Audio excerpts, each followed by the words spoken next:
Today I'm at the northern city of Murmansk, located in the Kola Peninsula in Russia. So Murmansk, just a little bit about it from what I've learned and understood.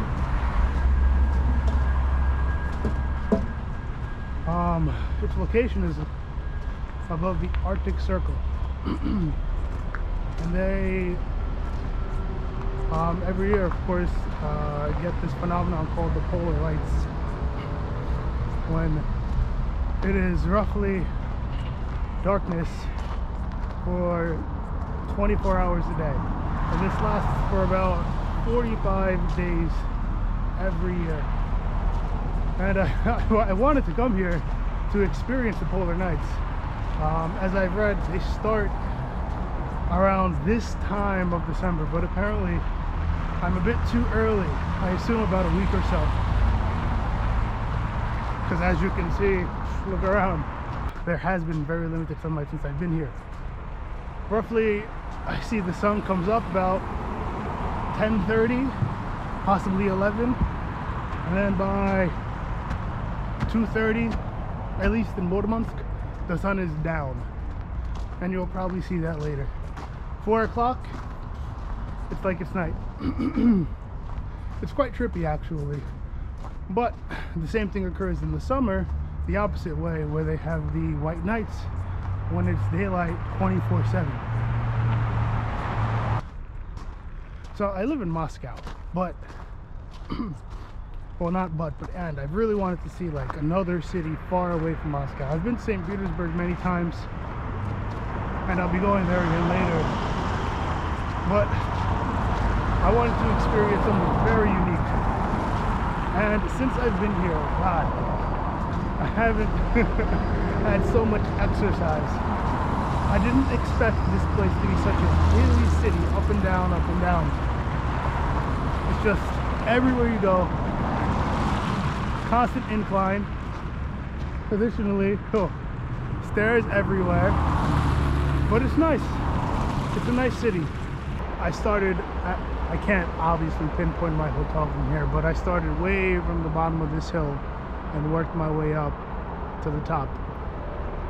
From where I live, it doesn't look so bad, but just the walk here, Jesus. And then on top of that, more steps. As I was saying before, there are just steps all over the city because it's so hilly, and you can see all the hills in the background.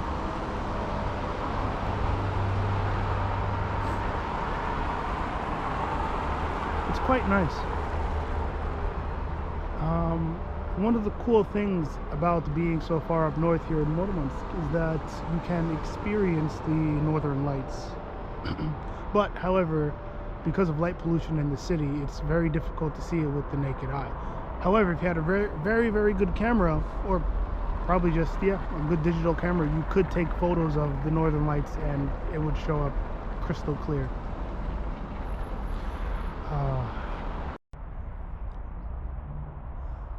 In front of us we have a lighthouse that was built back in 2002, so it's actually still quite young.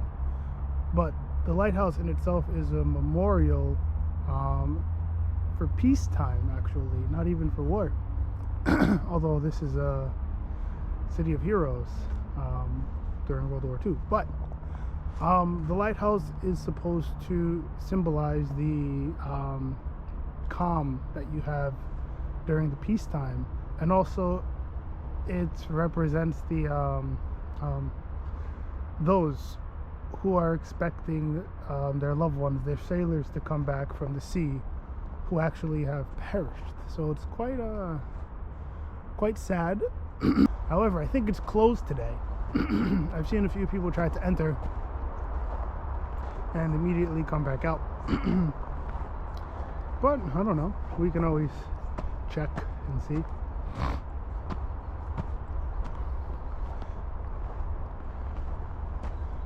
It's a pretty cool lighthouse. It's not big,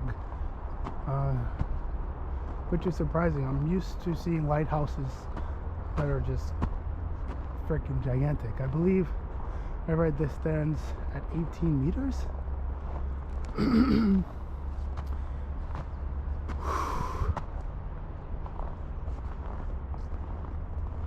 Let me see, I think that's part of the submarine. Kursk. Let's see. You got your religious icons. Over on the right. More steps. Oh.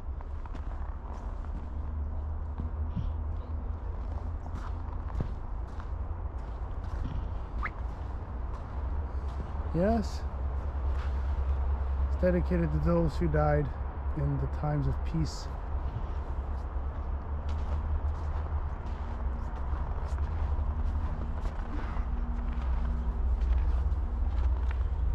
Oh.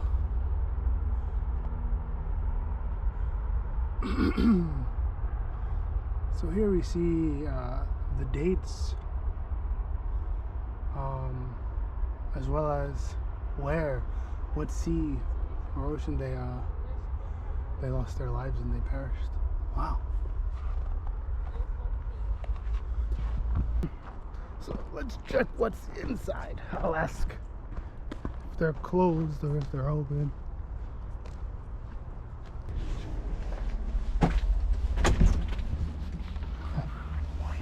О, здравствуйте. Интересно.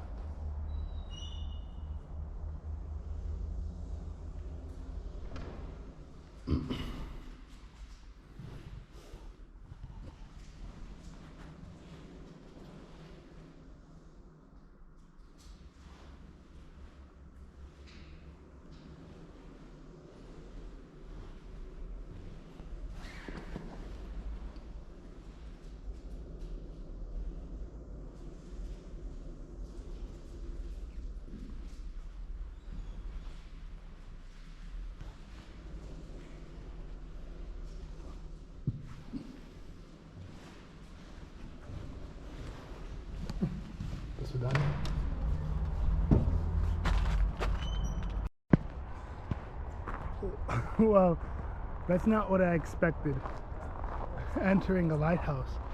I knew it was a memorial, but I also kind of, I don't know, maybe it was stupid of me to think that it was actually like similar to an inside of a lighthouse. So now we're heading to another church, and I honestly haven't seen many churches in Murmansk so far. Maybe they're just smaller, or I haven't been paying attention. But I feel in Moscow there's a church on every corner. But yeah, we're gonna go up here, see what's inside. Honestly, I'm not expecting anything too special, but maybe this one will be a bit different. Who knows? Let's check it out.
That was an interesting experience. I got a few looks from some of the people in there. One little babushka gave me, I don't know, I wouldn't call it a death stare, but a very curious sky.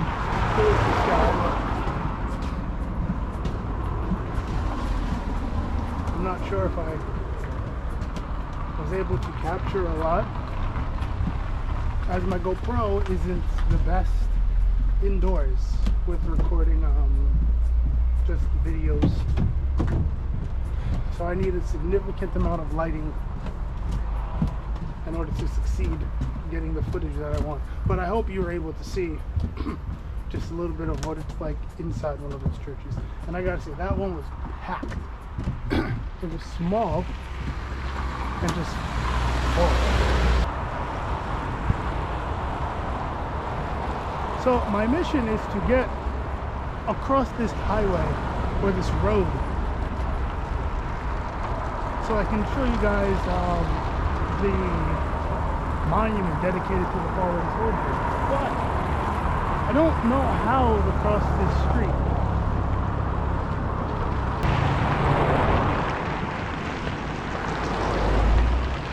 Oh shit, I'm going. Ow!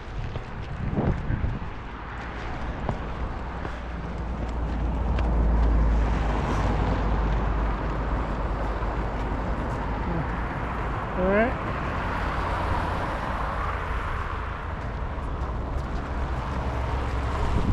I've made it across the street unscathed. So I'm trying to get to this monument. It's been my goal since I saw it yesterday. The monument of the Soviet soldier. Dedicated to those who died and probably served in the war. But it's really freaking far. I mean, I knew it was on top of a hill. I can tell immediately from where I was in the city yesterday. But I did not expect to be walking so far.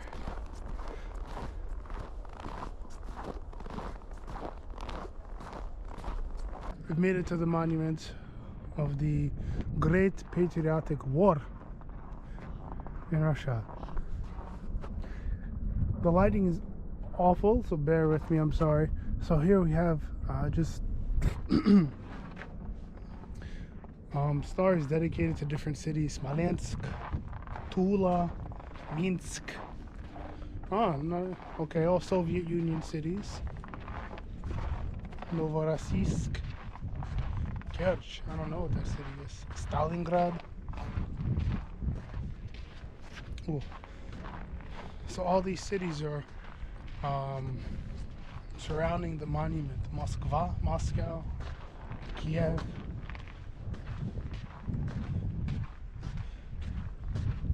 So here's the port. On this side, people have left roses here. I assume, of course, for loved ones they've lost defending the cities. Or those who fought in the war. It's a great view, by the way. Just spectacular. It's not a very bright city. I know there are lots of lights on, but just the view of the mountains or big hills, spectacular. The river,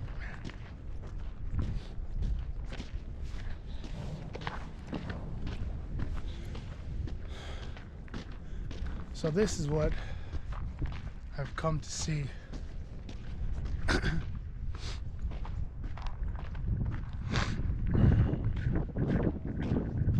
This monument dedicated to all the soldiers who fought in the war. It's quite big. But for the older generations of Russians, those who grew up in the Soviet Union, who were kids maybe shortly after the war ended, this is still huge to them. Although the war has been finished for over 75 years, it still resonates strong with a lot of Russian people, especially the older generation, and it's just part of them. Just to give you guys a better view of what we see from further away, this is the monument dedicated to the soldiers in the Great Patriotic War, World War II. Completely dedicated to them. Further up above, I can't capture it because of the lighting, but there is a placard that's dedicated to the unknown soldiers of the Soviet Arctic. You can see people walking there, so you can get an idea of how big this monument actually is. I think one that would compete with this, or is bigger than this, would be the monument in what is it? I forget. Volgograd. I believe that's the city with Mother Russia at the top with the sword. I want to see that so bad. Due time. All right, so we see the lights are slowly beginning to brighten.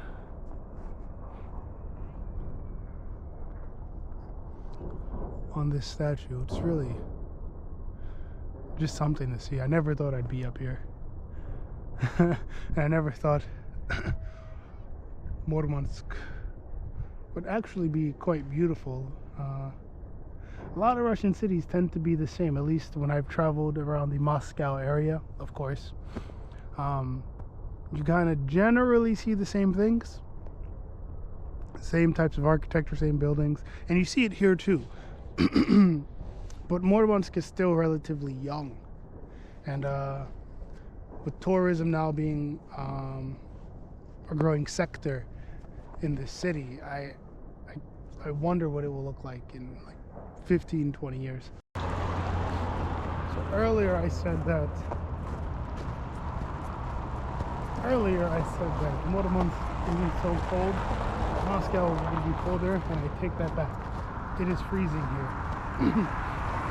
And it's like -4 degrees. It could be colder. I can't check the temperature right now. It's so cold that it's killing the batteries, or the battery in my phone. And it seems like it's affecting my camera as well, which is unusual. So yeah, back to the city center. I got my gloves on, but my hands are still cold. My phone battery is dead.